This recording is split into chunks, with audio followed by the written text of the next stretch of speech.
जिस तरीके से चुनाव में वादा किया गया था कि हम त्रिनगर को बिल्कुल बदल देंगे, ऐसा कुछ नहीं दिखा। बदल दिया ना। पहले त्रिनगर जो था हमारे एक व्यापारियों की मंडी और एक अच्छा क्षेत्रों में गिना जाता था। आज त्रिनगर की गिनती एक स्लम में हो रही है। युवा, यहाँ के बुजुर्ग, यहाँ की लेडीज़ें सब परेशान आपसे हो चुकी हैं, दुखी हो चुकी हैं। ऐसा ना हो कि आपके नाम पे बीजेपी की इतनी बड़ी बदनामी हो जाए कि हमारे एमएलए या विधायक का मुंह काला करके त्रिनगर से निकाला जाए। क्या के टाइम में रामपुरा में कोई बच्चा अगर साइंस पढ़ना चाहे तो हमारे स्कूल में साइंस की सुविधा नहीं है। क्या बात करते हैं अभी इस समय, आज नहीं के है समय हमारा, में? नहीं है, बिल्कुल नहीं है। अब साइंस पढ़ने के लिए बच्चों को यहाँ से हमारे क्षेत्र से वजीरपुर विधानसभा क्षेत्र के अंदर जाना पड़ेगा। ये मजबूरी है बच्चों की। 250 वार्डों के अंदर एक वार्ड का लगभग एक साल के अंदर जो खर्चा हमारे को अलॉट हुआ है वो है 18.5-19 करोड़ रुपए का। और जिसके अंदर अभी एमसीडी के अंदर जो काउंसलर का जो बजट है वो अलग है।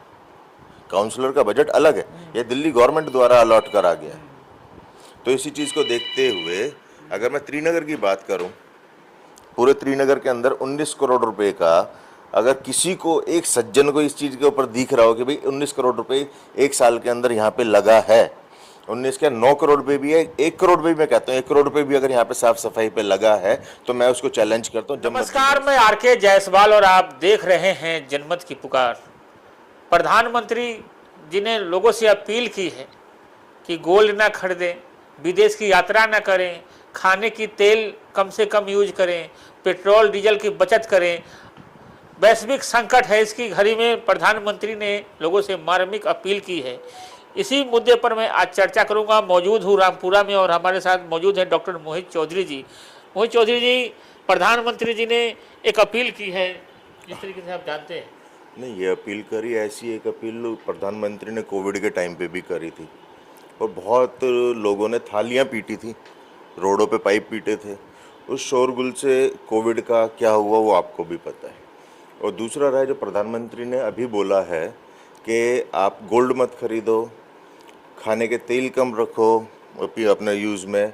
किसान को बोला कि आप इसके अंदर उर्वरक जो रहते हैं उनके फर्टिलाइजर्स, पेस्टिसाइड्स वगैरह, उसको कम यूज़ करो, विदेश की यात्रा मत करो।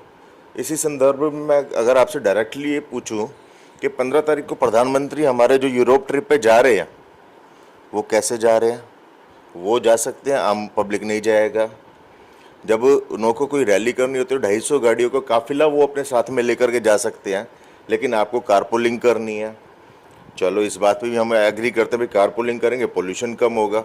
आज के टाइम के अंदर हमारा जो एक संस्कृति चली आ रही है शादियों के अंदर अपनी लड़की को कुछ देने का, जिसको आप दहेज कह लो, गिफ्ट कह लो, या गोल्ड का कोई आभूषण हम देना चाहते हैं, तो आज उसके ऊपर भी आप हमारे ऊपर एक सिंपैथेटिकली रोक लगा रहे हैं कि आप ये चीज़ मत करिए।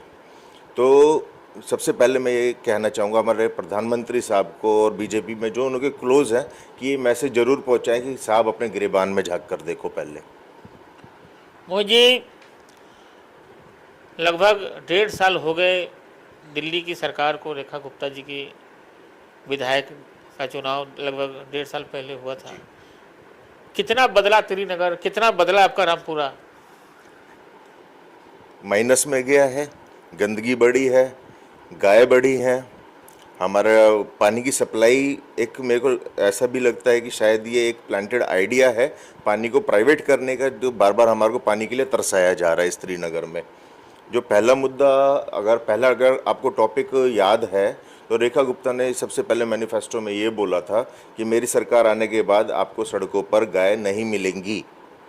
और आज अगर आप रामपुरा लाल बत्ती से इंडस्ट्रियल एरिया तक ही चले जाओ तो शायद कम से कम, अगर मैं बताऊं, 50+ गाय आप यहाँ से सिर्फ 1 किलोमीटर के पैच में देख लेंगे।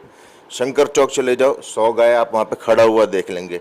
और इसके अंदर सबसे बड़ी जो कमी है वो कमी है हमारे त्रिनगर के उन लोगों की जो इनों को खाना डालते हैं। अगर ये खाना उन को वहाँ पे ना डाल करके किसी गऊ ग्रास सेवा वाले को देंगे तो शायद ये गंदगी ना हो और ये गाय जो है, इनों को जो पालने वाले लोग हैं वो शायद इतनी गाय ना पालें कि आज के टाइम में गाय बेसिकली सवेरे ये खोल दिया करते हैं। और उनों का एक पेट डायलॉग है कि अब हमारी गाय ना कमाने गई है, बाहर के लोग उनको खाना डाल रहे हैं, वो शाम को आएगी दूध दे देगी। दूध जो बेच रहा है वो तो खुश है, लेकिन आम जनता मर रही है, बच्चे डर रहे हैं, साइकिल चला रहे हैं एक्सीडेंट्स हो रहे हैं, बुजुर्ग हो रहे हैं एक्सीडेंट्स हो रहे हैं बुजुर्ग जब चलते हैं रोडों पे। इवन अगर आप रोडों पे चलोगे तो उनके गोबर पे फिसलने वालों की टेंडेंसी और उनकी जो मात्रा है, आप श्रीनगर में डेली 3-4 केस इजीली देख सकते हो। तो मैं सिर्फ श्रीनगर की बात कर रहा हूँ। अगर इसी चीज़ को अगर मल्टीप्लाई करें पूरे दिल्ली से तो 70 विधानसभा है, कम से कम 200 से 300 केस डेली इन गायों की वजह से हमारे यहाँ होते हैं।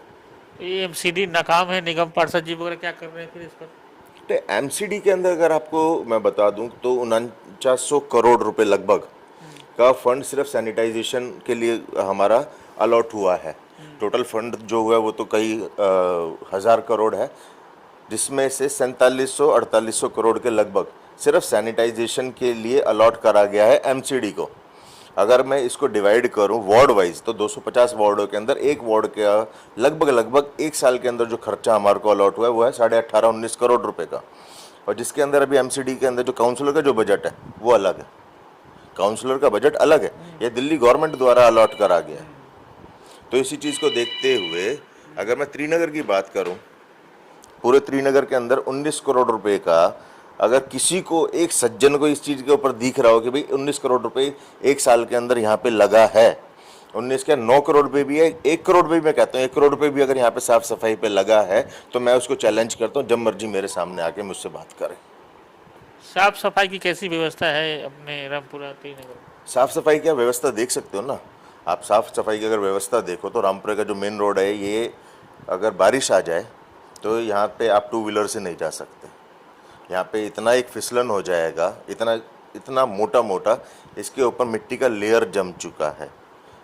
दूसरा आपका जितना भी ये रोड्स वगैरह के ऊपर जो इन्होंने काम अपना चालू कर रखा है, एक जो गाड़ी रहता है जिसके अंदर धूल मिट्टी खींचता है, सक्शन मशीन जिसको बोलते हैं, वो हमारे यहाँ पे भी एक इन्होंने बोला था कि हम आपका ब्रिटानिया रेड लाइट से लेकर के रामपुरा रेड लाइट तक उसको चलाएंगे। वो प्रोजेक्ट इनों का फेल हो गया। वो भी मैं तो समझता हूँ कि बीजेपी वालों का ये जुमला ही रहता है। सफाई के मामले में जो आपके कर्मचारी हैं, आपके कर्मचारी आपके पास उतने है ही नहीं जितना हमारे को चाहिए। अगर यहाँ पे 4 गलियों के अंदर आपने एक कर्मचारी दे रखा है, या उस एक कर्मचारी को, मेरे को जो आइडिया है 10 से 12 गलियाँ देते हैं, जो उसकी टेंडेंसी उसकी बॉडी अलाउ ही नहीं कर सकती इतना साफ़ करने के लिए। दूसरा यहाँ पे जो एक कूड़ों का ना ढेर बना देते हैं ये लोग, गलियों की सफाई करेंगे बाहर ढेर बना देंगे। फिर तीसरा एक बंदा आएगा साइलेंट किलर जिसको मैं बोलता हूँ, वो आएगा उसमें आग लगा करके चला जाएगा। एक हमारे यहाँ पे सफाई का तो बुरा हाल है ही, प्लस उसमें आग लगा के जो पोल्यूशन हो रहा है उससे, एयर पोल्यूशन से हमारी तबीयत और हमारे जो अड़ोस पड़ोस है उसका बहुत बुरा हाल हो रखा है। चुनाव में बड़े बड़े वादे किए जाते हैं, जिस तरीके से चुनाव में वादा किया गया था कि हम श्रीनगर को बिल्कुल बदल देंगे, ऐसा कुछ नहीं दिखा। बदल दिया ना। पहले श्रीनगर जो था हमारे एक व्यापारियों की मंडी और एक अच्छा क्षेत्रों में गिना जाता था, आज श्रीनगर की गिनती एक स्लम में हो रही है। इससे ज़्यादा और क्या बदलेंगे? अगर आप देखें हमारे को तो इन्होंने डिमोट करा है ना, प्रमोट करना इन्हों को आता नहीं है, ये इस चीज़ के लिए काबिल भी नहीं है। अब इन्होंने डिमोट कर दिया। अब डिमोट करने के बाद कोई अगर यहाँ पे आना चाहेगा तो वो यहाँ की एंट्रेंस को देख करके वो हमारे से ये बोल देगा, भैया आप बाहर आ जाओ, मेरा यहाँ पे आना पॉसिबल नहीं है, मैं इस श्रीनगर में गाड़ी लेकर के नहीं आ सकता। ये वर्डिंग रहती है हमारे से मिलने वाले लोगों की, जो हमारे रिश्तेदार आते हैं, जो हमारे यार दोस्त आते हैं, जो यारे प्यारे हैं, वो हमारे से ये बोलते हैं कि हम यहाँ पे गाड़ी जो है हम बाहर लगा रहे हैं, आपके यहाँ पे गाड़ी लगाने की कोई व्यवस्था नहीं है। आपके यहाँ पे एंक्रोचमेंट इतना है रेहड़ी पटरी वालों का कि आप अगर गाड़ी लगाने के लिए बोलोगे भी ना किसी वहाँ पे, तो वो आपसे लड़ने के लिए तैयार होंगे। और ये सारे के सारे जितने भी यहाँ पे अभी रेहड़ी पटरी वाले हैं वो श्रीनगर के हैं ही नहीं। वो सब लोग या तो जे कॉलोनी, निमडी कॉलोनी से आ रहे हैं, या इंद्रलोक से आ रहे हैं, या शकूरपुर से आ रहे हैं। यहाँ पे जो किराएदार रह रहा है वो यहाँ का किराएदार रेहड़ी पटरी, जो अपना सब्जी की रेहड़ियाँ हो गई, मसालों की रेहड़ियाँ हो गई, ये आपका तीसरा ये जो नॉर्मली बेचते हैं जूसेस, ये चलते फिरते जूस वगैरह जो बेचते हैं वो रेहड़ियाँ, ये सारी रेहड़ियाँ बाहर से आ रही हैं। तो ये यहाँ की नहीं, यहाँ का एक भी रेहड़ी वाले जो हैं उनकी परमानेंट शॉप्स थी। अगर आप पार्क के आगे देखोगे यहाँ पे पहले परमानेंट शॉप्स थी, वही परमानेंट शॉप अभी पीछे नाले पे आ गई है।